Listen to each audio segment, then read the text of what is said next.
L'art est partout à Montréal. Les institutions artistiques ne font que se multiplier.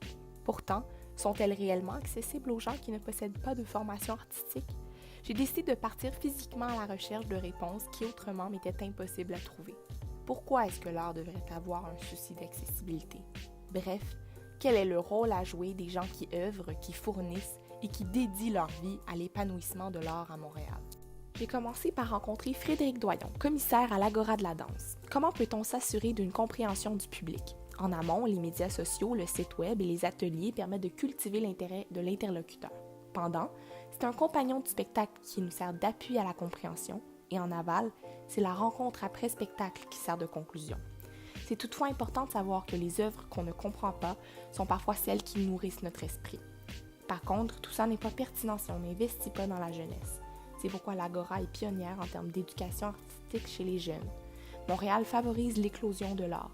Nous possédons un système qui aime la culture mais qui possède de moindres moyens. Nous sommes donc un foyer créatif très puissant. Outiller les artistes est donc la clé vers l'accessibilité.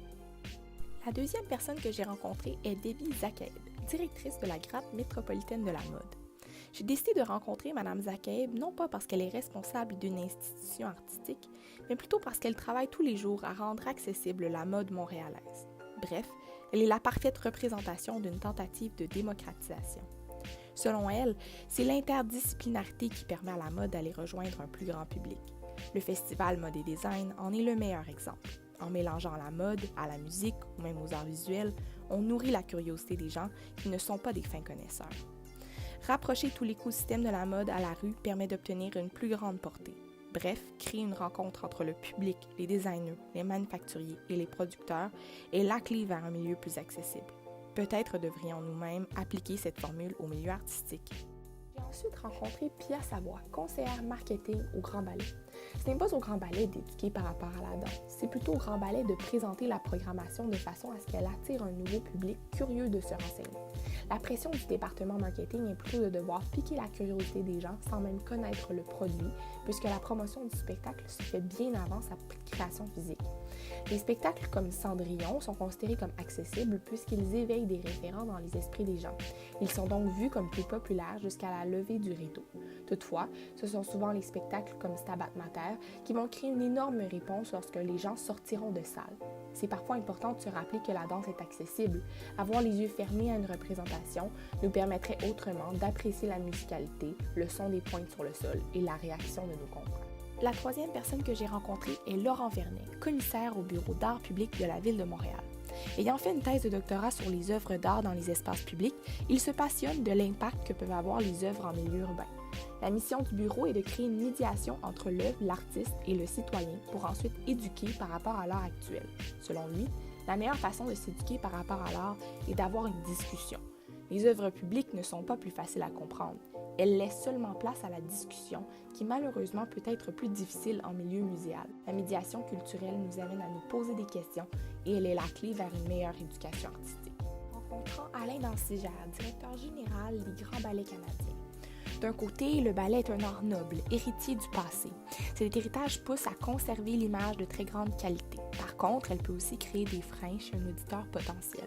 Toutefois, il faut savoir que parfois cet auditeur potentiel est réfractaire au fait de se faire éduquer. C'est pourquoi on qualifie souvent l'approche des grands ballets d'évolution plutôt que d'éducation. Il faut trouver le meilleur équilibre dans la saison entre le ballet classique, le néoclassique et le contemporain pour accompagner l'auditeur dans son évolution. Les buts ultimes sont de transmettre la passion de la danse, de susciter la découverte, d'éveiller des émotions et de stimuler l'imaginaire.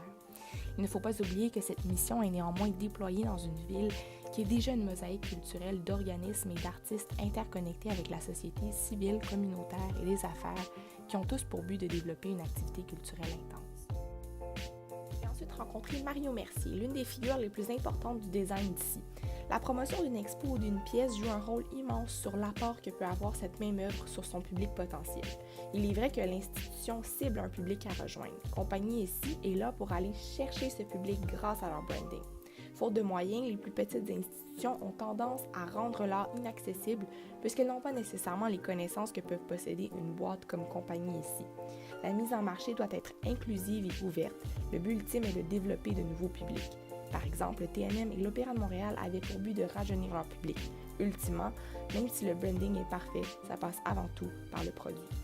J'ai suivi en rencontrant Caroline Ward, co-directrice artistique et directrice du développement chez Danse Danse. Danse Danse est une porte d'entrée pour la danse contemporaine. Le public entre et il peut y rester toute une vie en naviguant à travers les différentes saisons. On veut challenger le spectateur sans toutefois le brusquer. On lui donne les outils pour qu'il se renseigne, mais surtout pour qu'il apprenne à se laisser aller. Danse Danse a un rôle intrinsèque d'éducation, mais surtout d'engagement. Le public veut être engagé. Il faut donc travailler autour des spectacles à créer des événements complémentaires à la représentation.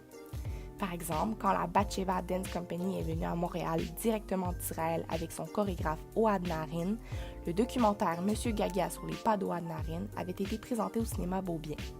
Des ateliers pour non-danseurs avaient aussi été offerts au public afin d'expérimenter, avant le spectacle, la technique Gaga développée par Naharin lui-même. Le but est de favoriser la compréhension du public. Si ce n'est pas d'une façon didactique, ce peut être à travers le corps ou le mouvement. Patty Van Roost, la fille du Maryland. Du point de vue d'une artiste, le but n'est pas de comprendre lorsqu'on va au musée, c'est plutôt de ressentir. Il faut donc être ouvert et réceptif pour en retirer les bienfaits. Si une expo n'a pas d'effet sur quelqu'un, le musée n'a pas failli à sa tâche et l'auditeur n'est pas pour autant non éduqué. C'est seulement que ce n'était pas l'expo pour lui. Selon Patty, on ne peut pas demander à un artiste d'avoir un souci d'accessibilité. Pour elle, le fait de créer des œuvres publiques était un besoin, mais on ne peut pas l'imposer à tous. Toutefois, elle est convaincue que l'empathie peut être développée par la rencontre à l'art. Peut-être aurions-nous une population plus sensible si plus d'artistes étaient prêts à aller vers leur public de la façon dont le fait Patty. J'ai rencontré Dena Davida, fondatrice, commissaire et éducatrice chez Tangente. Il faut d'abord mettre au clair que l'événement de danse est un rassemblement social. Chaque membre du public possède son motif de venue.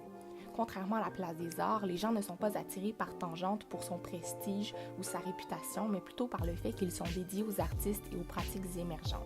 Lors des entretiens, le nouveau public lève la main et demande « Est-ce que tel mouvement signifiait telle chose ?» Il veut être rassuré que son interprétation est la bonne. Il a de la difficulté à faire confiance à son esprit ou ses sentiments. Malheureusement, ce n'est pas appris à l'école. Il n'est pas question de compromis pour l'accessibilité, c'est une question de vision artistique. Certains artistes contemporains, intéressants et novateurs ont réellement pour mission de rendre leurs pièces accessibles, autant que d'autres artistes veulent seulement briser les barrières. Les institutions artistiques de Montréal ont une force transcendante. Les gens qui y sont à leur tête ne peuvent être plus différents les uns des autres. Toutefois, l'accessibilité est au bout des lèvres de chacune de ces personnes. Elles tentent de sortir leur public de sa zone de confort, que ce soit grâce à la programmation ou grâce aux outils qu'ils déploient. Évidemment, chacune le fait différemment. Toutefois, c'est exactement ce qui fait de Montréal une ville aussi développée culturellement. Ayant le public à cœur, les personnes qui nourrissent l'art sont à l'affût du jour nouveau qui se lève. En conclusion, j'ai découvert un monde qui est normalement fermé au public. J'ai découvert l'arrière-scène d'organismes culturels de grande envergure et je peux vous assurer qu'ils seront en continuelle évolution dans les années à venir pour continuer de repousser les limites du possible en ce qui a trait à l'accessibilité de l'art dans leurs institutions.